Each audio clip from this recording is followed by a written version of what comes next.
From the outside, a committee meeting like this can look pretty boring. But sometimes, if you're paying attention, they're really fascinating because they reveal the stresses and strains of the community they represent. Like this one that ODOT had today. The group is called RTAC, or Regional Tolling Advisory Committee. It's made up of all sorts of folks and a lot of government types, including the Metro President, a County Commissioner, Portland City Council member, folks like that. RTAC is the group that will probably decide where tolling money is spent, although actually they're still arguing a little bit over the charter, so that one's not set in stone. But ODOT plans to set up multiple tolling stations on both I-205 and Interstate 5 over the next few years, mostly around the Portland area. That has local governments very interested in where the tolling money goes because they want a lot of it spent keeping traffic off of their streets when people bail off the interstate to avoid the tolls. So it caught our attention when an ODOT official was asked at that meeting how much the tolls on 205 would generate. How much money would they make? The answer in the ballpark of $500 to $800 million, which does sound like a big number, except that's not a yearly number. That's the estimate of revenue for a total of 25 to 30 years. So put another way, assuming it is for 30 years, that would be between $16 to $26 million per year. Now, I know that's not nothing, but it doesn't seem like a ton of money either, considering how much people drive on 205. We'll keep an eye on that to see if that estimate changes. In the meantime, Mandy Putney, the director of the tolling programs for ODOT, pushed back a little bit against those who have been arguing that tolling is not needed. Here she is talking about a budget note from lawmakers in the 2021 session on a bill involving tolling. The budget note also reaffirmed that additional funding sources, including tolls, are needed to keep up with transportation investments and needs, and that the use of tolls is fair and impartial way to improve the system for roadway users. ODOT and the Commission are moving forward now with this direction. The I-205 improvements now under construction have used the financing options provided by House Bill 3055.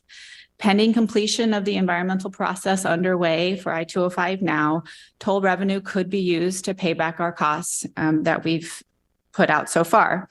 Without toll revenue, the improvements on the rest of I-205 between Stafford Road and Oregon 213 will not move forward. So that's ODOT's pitch for keeping things moving right along when it comes to tolling on 205. Putney also had an interesting exchange with Janet Jarvis, who represents the Oregon Trucking Association, which clearly, by the way, does not like the tolling plan.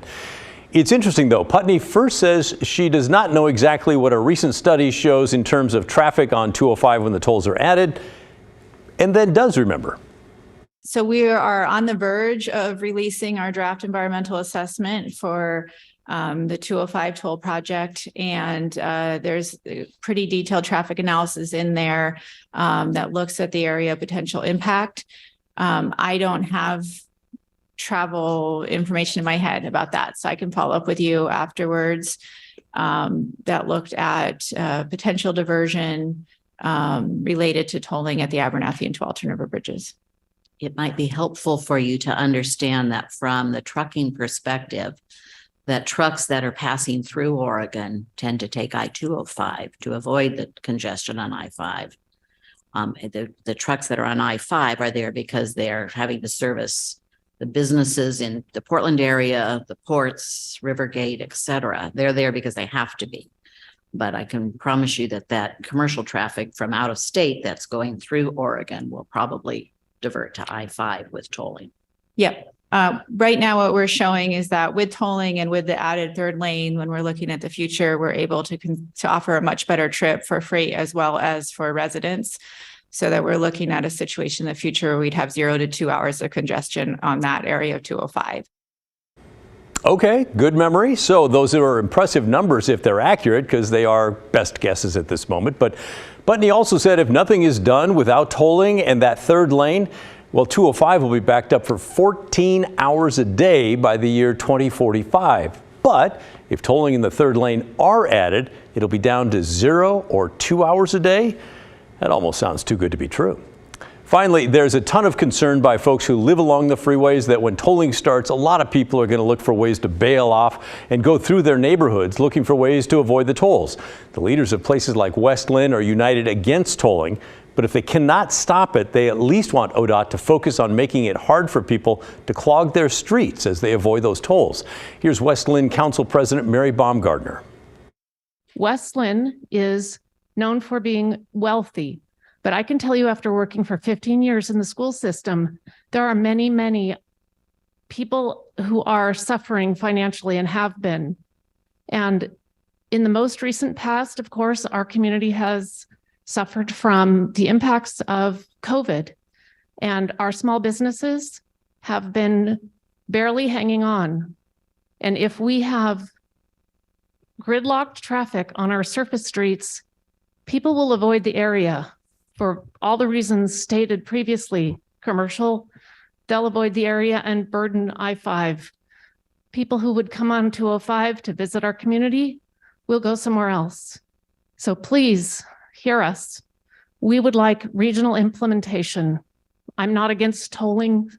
We need funding mechanisms for our transportation infrastructure, but we need ODOT to listen. Thank you. So that call for regional implementation means don't just put it on 205, put it on I-5 and all the others so that people don't have an option. So why does any of this matter? Well, because it's a significant shift in the way that we pay for our roads in Oregon. The groundwork is being laid for a new era of tolling in our state, the likes of which you've never seen before.